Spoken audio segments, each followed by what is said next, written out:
نبی کریم صلی اللہ علیہ وسلم نے فرمایا 7 قسم کے آدمیوں کو اللہ تعالیٰ اپنے عرش کے سائے میں رکھے گا جس دن اس کے سوا اور کوئی سایہ نہ ہوگا۔ نمبر 1 عادل حکمران۔ نمبر 2 وہ نوجوان جو اللہ تعالیٰ کی عبادت میں جوان ہوا ہو۔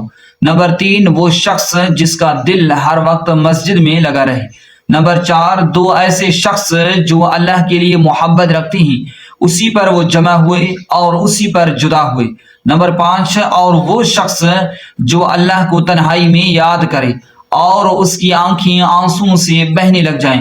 نمبر 6 ایسا شخص جسے کسی خوبصورت اور عزت دار عورت نے بلایا ہو لیکن اس نے یہ جواب دیا کہ میں اللہ سے ڈرتا ہوں۔ نمبر 7 انسان جو صدقہ کرے اور اسے اس درجہ چھپائے کہ بائیں ہاتھ کو بھی خبر نہ ہو کہ دائیں ہاتھ نے کیا خرچ کیا۔